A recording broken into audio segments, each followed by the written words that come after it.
Hello and welcome to Kellyapy, a self-help podcast. We have got a wonderful podcast in store for you today. Today, we're going to be talking about the chronic pain sufferer who is trying to get clean and sober. You know, before COVID hit, we had another epidemic mounting with pain pills and opioid abuse. The people abusing opioids ranged anywhere from medical professionals, teens, to chronic pain sufferers. It did not matter if you were rich, poor, black, white, Democrat, Republican, whatever. If the pain pills found their way to you, you were destined for a world of addiction that many times ended in jails, institutions, or death. So what do you do if you're faced with this addiction? As with any addiction, the first rule is to abstain from the substance you are addicted to. Here's the problem, though. For the chronic pain sufferer, how the hell do you abstain if you need these pills to help you with your chronic pain? So this is a topic we're going to discuss today. I have the perfect person to talk to about it as well. She is my friend, Jess. Well, welcome, Jess. I'm super excited to talk to you about this topic because I know if there's any expert on pain and recovery, it is Jess. Thank you, Kelly. I'm very excited to do this with you. Thank you so much. I think it's an important topic to bring up because there are so many chronic pain sufferers out there who are finding themselves in a kind of a pickle. They're like, oh, shoot, you know, I need this to help my pain, but I'm addicted to it as well. What the hell am I going to do? You know? Right. So, Exactly. Why don't we just start just to qualify, tell my audience a little bit about your story in dealing with the pain and addiction. So I had never used drugs or alcohol at all. I grew up in a pretty conservative religious home. And then when I was 32, I got diagnosed with rheumatoid arthritis, and my doctor prescribed me opiates. And, you know, I was in a lot of pain, but I didn't abuse the opiates for the first year that I had rheumatoid arthritis. And then after I had had rheumatoid arthritis for about a year, my family had some situations happen that were pretty traumatic. My husband's father died, and he was really close with all of us. One of my children was diagnosed with a pretty serious disorder, and some other things that happened with me with my job at the school I was teaching.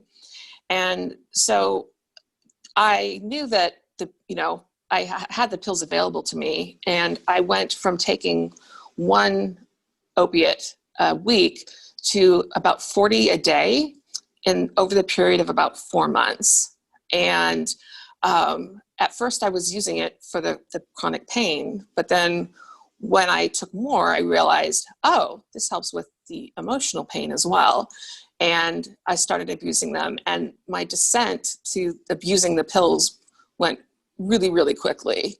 And after that 4-month period, my rheumatologist, who had been prescribing the opiates, she sent me to a detox for about a week to try to get me off of the opiates. And they put me on a medication that would block the effects of opiates. And I thought, well, okay, if you're going to do that, then I'll just drink alcohol to get the same effect, to stop the physical pain and the mental pain.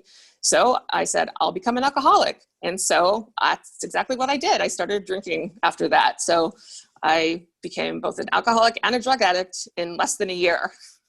Like, it's such a great thing. It's like, you know what? If you're not going to let me be a drug addict, I'm going to be an alcoholic. I'll show you. Exactly. That's how I felt about it. I was like, oh, I've got a better idea. So yeah, and it was easier because I didn't have to get a prescription for the alcohol. So I'd never been in an ABC store or anything ever. And, you know, then when I was 35, that's the first time I went in, and I felt like a spy or something. I thought, oh, they're going to tell me I can't be in here. I mean, I literally didn't. I felt so weird because I'd never even been around it before. So yeah. What was your first drink? Just out of curiosity. Because you didn't know what to get. What did you? So I had a mixed drink on my 21st birthday, and that was it.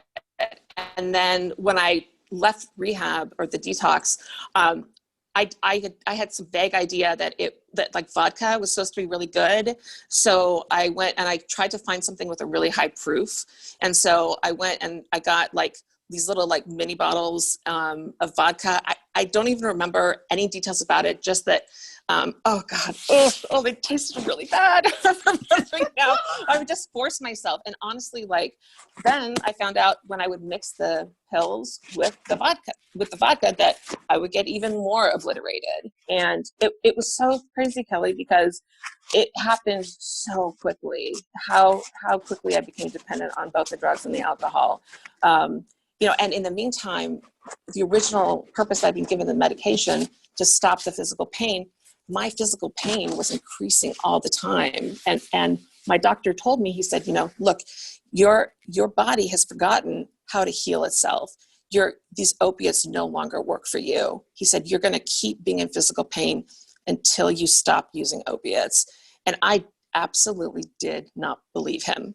And it wasn't until I finally got sober from the pills and the alcohol in 2017 that I realized, oh, they're right all along. The opiates actually were causing pain. I wasn't able to feel pain-free when I was abusing these medications. That's really fascinating to me. That is really fascinating to me. And I'm sure that let's just touch on that really quick. Mm-hmm. So there comes a point where the pills, what my sponsor had told me was, when I was dealing with chronic pain sufferers, is that when they take the pill, it will automatically know to go to that center where it needs to go to, and it will take mm-hmm. care of the problem.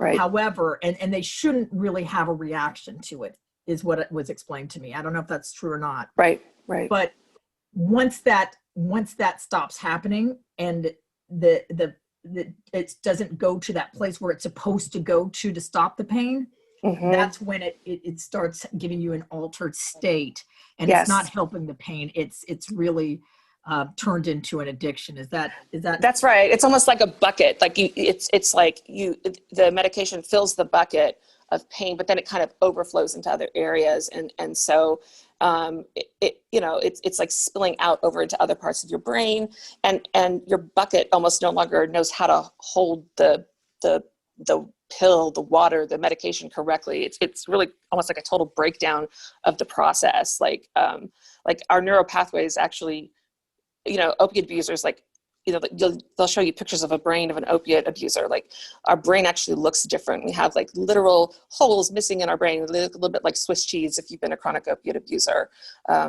We've damaged our brains. In recovery, they get healed, but it's pretty traumatic for us. And the other part of it that I wanted to mention to you too was just, because I was trying to solve my chronic pain with these opiates, I was not open to any idea that anybody else gave me for the pain.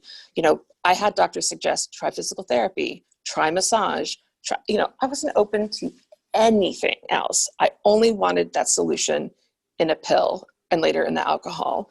Whereas now today I have a real arsenal of things that I utilize, to help me with pain, none of which are opiates. But because that's not an option for me, I rely on other things.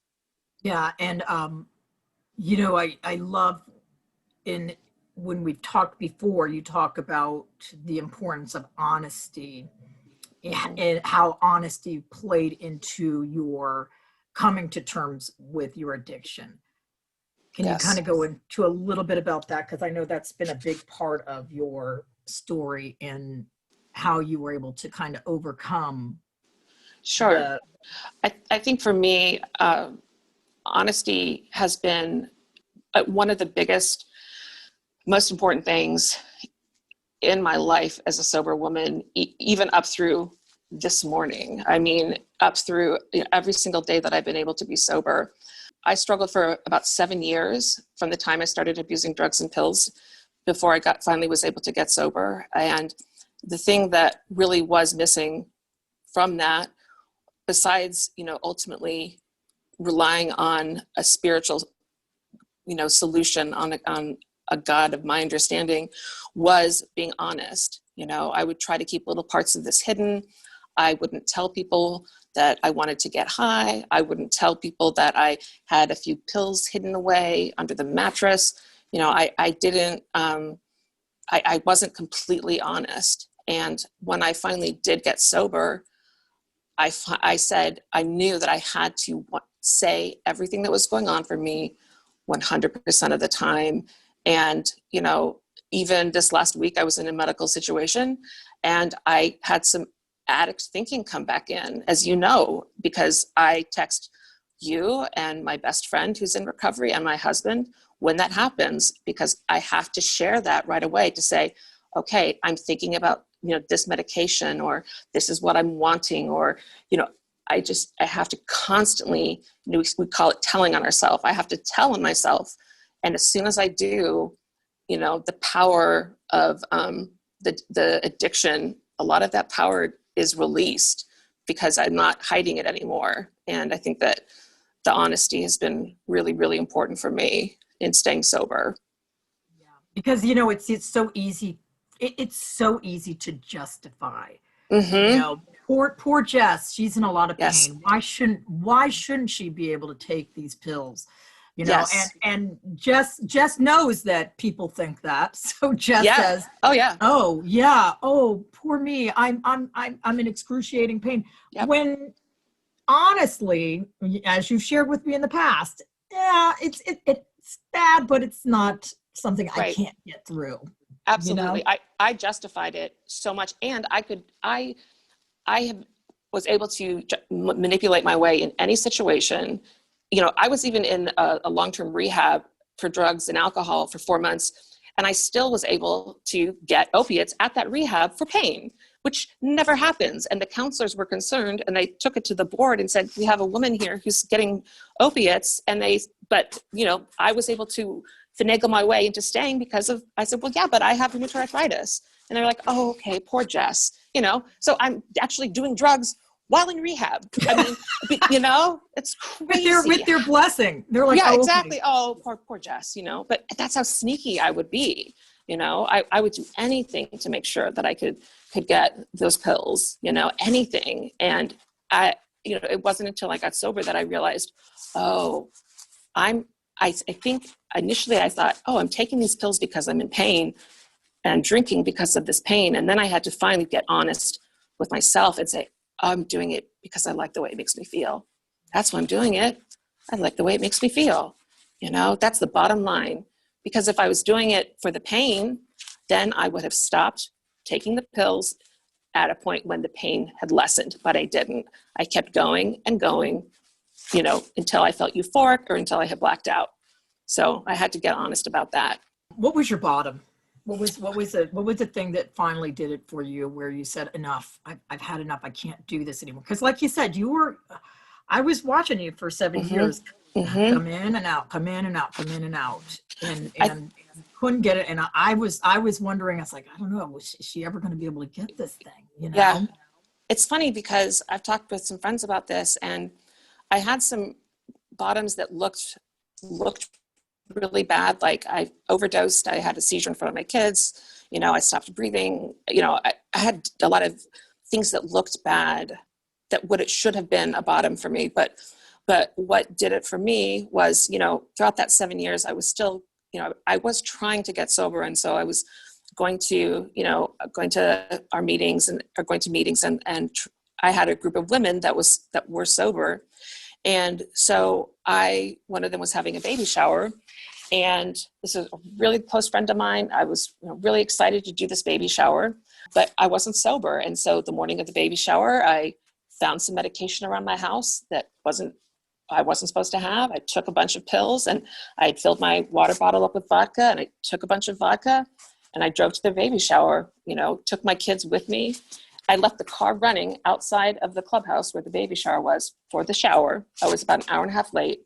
And I was, you know, drunk at the baby shower in front of all of these women that had been my friends for 7 years, watching me try to get sober.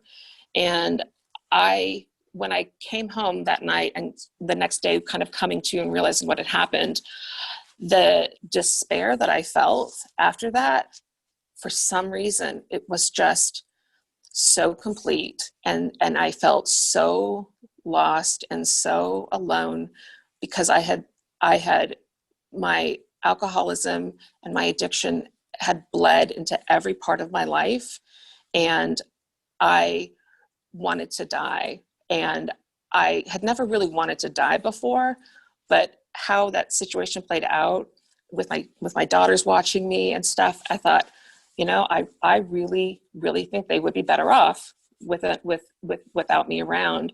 And I started thinking, I probably shouldn't be here. I'm never going to get sober. I'm going to die. This sobriety is not going to happen for me. And once I came to that point, I thought, okay, that's it. I'm going to die. Nope, there's nothing left. That I'd never been at that point before. It was like, that was the point at which I thought, oh, maybe I'll try God, because I had nothing else to try. I already knew I was going to be dead. I was either going to kill myself or run out into the road or drink myself to death within 24 hours. So since I was already going to be dead, okay, God, I'll let you try. I'll let you in. And that first day of being sober, which was November 16th, 2017, he came in and he did it. And I let him do it. And he helped me stay sober that day. And stuff started happening that was like little miracle after little miracle. Not the heavens opened, but little things were I would see someone at my doctor's office and they would hug me and say, hey, I love you, keep going. Or just little things where I thought, okay, my God is with me. I can do this. And then I started staying sober, and I was sober for a week, and then I was sober for another week. And then I hadn't had a drink of alcohol in a month, and I hadn't had a pill in 2 months. And then it had been a year without drugs and alcohol. And I could not believe it. And it was 100% because of God, and because of the women that helped me. I'm still amazed today that I'm sober. I literally cannot believe it. It's so crazy, because I'm that woman still who was drunk at that baby shower, who was having a seizure in front of her kids. That's who I feel like I am, except for that God came in and helped me. That's the key to, the 12-step recovery programs, is that, really it is dependent on just the whole relationship with your higher power. Because obviously we're insane. Mm-hmm. Obviously, right. Who goes to a baby shower full of recovering other women? Yes. And decides it's a good idea to take a big bottle of pills before you go to the baby shower. It's turn out okay. It's going to be good. Yeah. Yes, exactly. So that's the insanity of it, though, that any drug addict or alcoholic can relate to. Mm-hmm. And it's also that hopelessness, and I'm like you. I should have I had many bottoms before, but whatever it was, that one little point of no return where you realize I have lost complete control of this, and there is nothing I can do. Yes. I'm screwed. Yes. What the heck? Yes. Yes. It was done. It was like, I had never felt that before. And it was like, it is done. And I realized I can never do this again, but I can't stop doing it. Yes. What am I going to do? Exactly. Oh my God. Yes.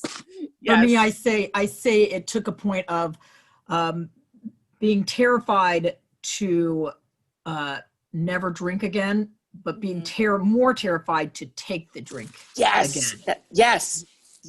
That's it exactly. And so, and that's a scary, very scary place for an alcoholic or an addict to be in, because our world literally revolves around our drug of choice, whatever that may be, or if it's shopping, or if it's food, whatever that you're choosing to fill that hole in your soul with. The thought of losing it is terrifying. You don't know what to do. So you have to have something bigger than that hole, which, as you found, was God. And you just had to get through that day, just through the day, and little by little, things got better, and you did what you did. You were teachable. You were willing to do whatever anybody told you at that point, Well, and God sent you somebody so perfect at the time, Absolutely. And speaking of teachable, there was one thing I wanted to mention too, that somebody told me early in sobriety, for people that do have chronic pain, that was probably the most helpful thing specifically with chronic pain for people who are in recovery. And it was like, what do you do kind of like when you're in these medical situations? And it's something that I've told to women that struggle with this, and it's 3 things.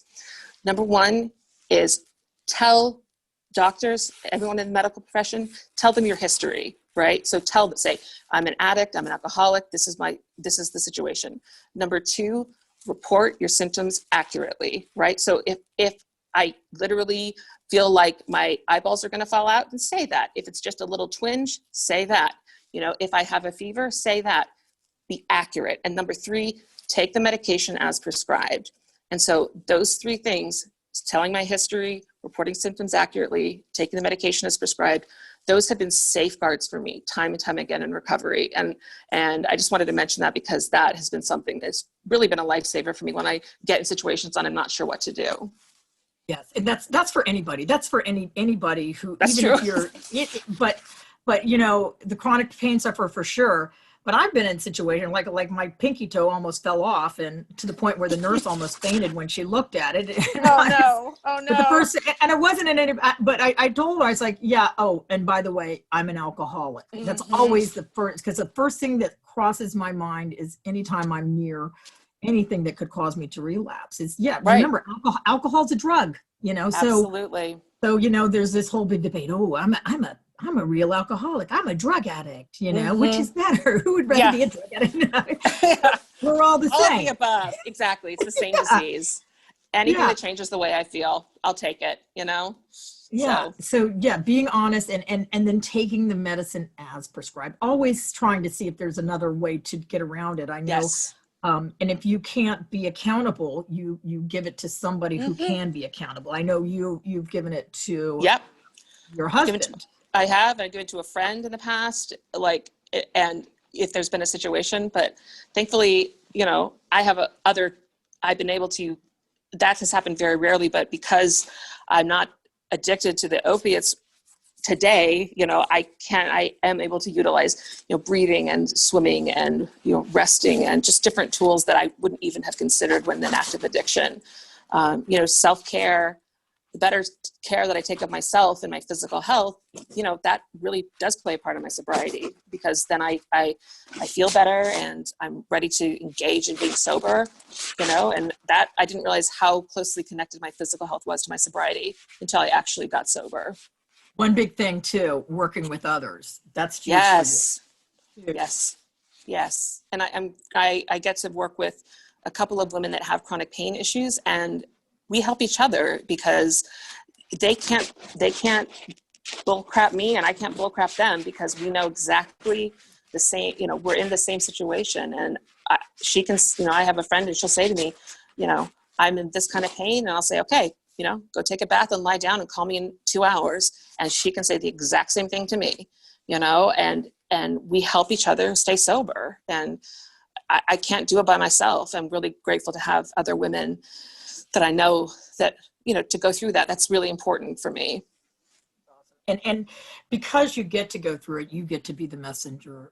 God kind of chose you to be the messenger to these women, and he speaks through them to you as well. So that's the whole beauty of the whole thing. Yeah, absolutely. Well, listen, hon, we're coming down to the wire here for this podcast. But like I said, I could talk to you forever. Absolutely. But it's only a half-hour podcast. So I want to ask you, what is because the motto is, we want to, with this podcast, give a message of hope to help and heal. So what is your message of hope to the chronic pain sufferer out there who also suffers from an addiction?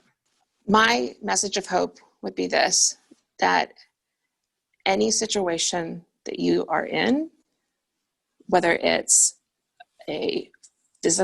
whether you're in physical pain, chronic pain, or any other type of situation, there is a spiritual solution that will work. There is a spiritual solution that will work. And that didn't make sense to me for a long time, but I have found it to be true, that when I apply something spiritual to my life, to the problems that I'm dealing with physically, I get better. That drugs and alcohol weren't the answer, but God is the answer every time. And my life is so much better because of it. That's beautiful. Now, I want to thank you for coming to the show today. I'd like to end the show also with a positive prayer or affirmation. And I'm going to go end it with from a reflection from, of course, the patron saint of self-help, Melody Beattie. Yes. Who I love, and maybe one day I will have her on my show if I get lucky enough. But this is from August 11th on her book, The Language of Letting Go, and it's entitled Healing. And I'm just going to read it. Here we go. Let healing energy flow through your body. The healing energy of God, the universe, life, and recovery surrounds us. It is available, waiting for us to draw on it, waiting up for us to draw it in.